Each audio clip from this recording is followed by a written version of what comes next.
नमस्कार दोस्तों। जैसा कि आज पूरी दुनिया के अंदर इस बात को लेकर गुस्सा है कि दिल्ली के 3 बार के चुने हुए मुख्यमंत्री को केंद्र सरकार की ईडी ने गिरफ्तार किया है।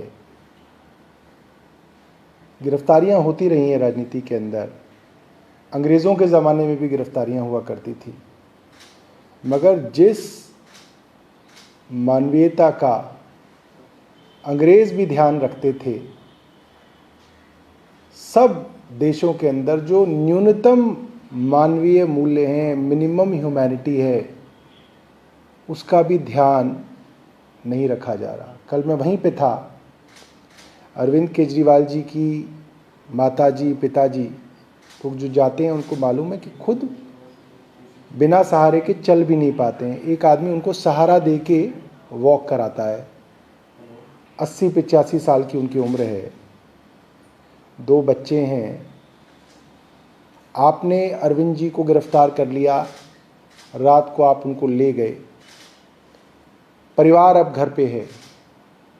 जो एक न्यूनतम मानवीयता है वो ये है कि परिवार के जो रिश्तेदार हैं, जो पार्टी के लोग हैं, जो सरकार में मुख्यमंत्री जी के साथ मंत्री थे, वो अरविंद जी की पत्नी से, माता पिता से, बच्चों से मिलके कम से कम ये तो कहेंगे कि माताजी पिताजी हम आपके साथ हैं, आपके साथ हम लोग खड़े हैं। केंद्र सरकार ने इतनी नैतिकता गिरा दी।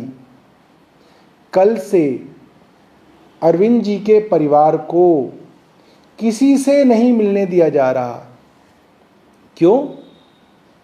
ताकि ये mental torture, mental harassment, trauma उनको रहे कि देखिए हमारा बेटा गिरफ्तार हो गया तो आज दुनिया में कोई हमारे पास मिलने भी नहीं आ रहा। ये एक साइकोलॉजिकल गेम केंद्र सरकार एक चुने हुए मुख्यमंत्री के 85 साल के बूढ़े माँ बाप के साथ खेल रही है।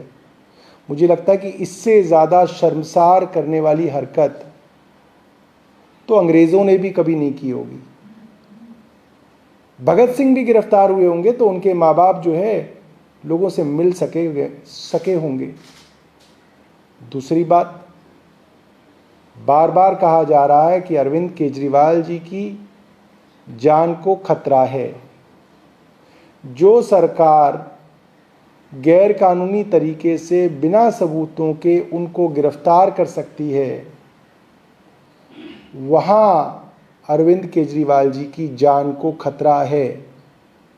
ये बात हम मीडिया में इसलिए कह रहे हैं ताकि लोग इसके लिए आवाज़ उठा सकें, क्योंकि हमारी बात तो अब केंद्र और एजेंसियों ने सुननी बंद की हुई है। बार बार कहा जा रहा है केजरीवाल जी के खिलाफ सबूत हैं। क्या सबूत है? ये ईडी सुप्रीम कोर्ट में भी नहीं दिखा पाई। ईडी आखिरी वक्त तक ये कह रही है कि कोई 100 करोड़ का लेन देन आम आदमी पार्टी से कथित तौर पे साउथ ग्रुप ने किए, जिसके बारे में सुप्रीम कोर्ट कह रहा है कि आपने मनी ट्रेल नहीं दिखाई है। मैं आपको आज मनी ट्रेल सबूतों के साथ सामने रखता हूं। आरोप आम आदमी पार्टी पे है, मगर money trail Bharatiya Janata party की साबित हो गई आज। कल जब सुप्रीम कोर्ट के ऑर्डर पे भारतीय जनता पार्टी को किस किस ने करोड़ों रुपए का चंदा दिया ये डिस्क्लोज हुआ, तो उसके अंदर किनका नाम आया मैं आपको बताता हूं और सबूतों के साथ आ गया। हैदराबाद के बिजनेसमैन हैं पी शरथ रेड्डी, औरोबिंदो फार्मा के डायरेक्टर हैं, औरोबिंदो फार्मा के फाउंडर पीवी राम प्रसाद रेड्डी के बेटे हैं। एक्साइज के तथाकथित मामले में ईडी ने इनको गिरफ्तार किया 11 नवंबर 2022 को। 15 नवंबर 2022 को इन्होंने इलेक्टोरल बॉन्ड खरीदे, भारतीय जनता पार्टी को दिए। ये बात स्थापित हो गई आज। उसके बाद कुछ महीनों के बाद जब औरोबिंदो फार्मा के पी शरत चंद्र रेड्डी सरकारी गवाह बन गए तो उसके बाद दोबारा से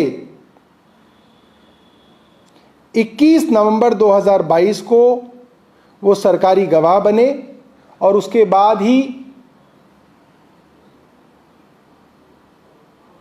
माफ कीजिएगा, जून 2023 में शरत चंद्र रेड्डी सरकारी गवाह बन गए और नवंबर 2023 में यानी कि सरकारी गवाह बनने के बाद उन्होंने 25 करोड़ के इलेक्टोरल बॉन्ड औरोबिंदो फार्मा ने खरीदे जो भारतीय जनता पार्टी को दिए गए।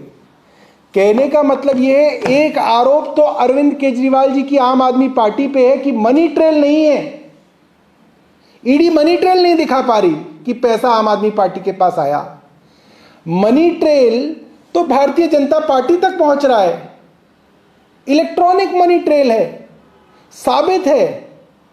अगर ईडी कहती है औरोबिंदो फार्मा के शरत रेड्डी ने हवाला किया, पीएमएलए किया, मनी लॉन्ड्रिंग किया, तो उनका पैसा तो सीधा सीधा भारतीय जनता पार्टी के पास 30 करोड़ रुपए आया। प्रोसीड्स ऑफ क्राइम तो भारतीय जनता पार्टी के पास जा रहा है, सबूतों के साथ जा रहा है, सुप्रीम कोर्ट के हवाले से आ गई ये बात, और आरोपी अरविंद केजरीवाल को बनाया जा रहा है। Money trail Bharatiya Janata party तक जा रही है। मैं नहीं जानता कि कोर्ट आज इन चीजों को देख रहे हैं या नहीं देख रहे हैं, मगर जनता ये सब देख रही है। ये चीजें सब पब्लिक डोमेन के अंदर है। मैं भारत की जनता से हाथ जोड़ के निवेदन करूंगा और भारतीय जनता पार्टी के समर्थकों को खास तौर पर निवेदन करूंगा, जो कल से अरविंद केजरीवाल को गाली दे रहे हैं, जो खुशियां मना रहे हैं, लड्डू बांट रहे हैं भारतीय जनता पार्टी के कुछ समर्थक कि अरविंद केजरीवाल को जेल भेज दी। आप जरा ये भी देख लीजिए कि ये पैसा तो भारतीय जनता पार्टी की तिजोरी में आया है। आप ये नैतिकता का सवाल भारतीय जनता पार्टी से पूछ नहीं पाएंगे, मुझे मालूम है, मगर आप ये सोचिएगा मन में कि खुशियां तो आप अरविंद केजरीवाल की गिरफ्तारी की मना रहे हैं और पैसा भारतीय जनता पार्टी को मिला है। बहुत बहुत धन्यवाद।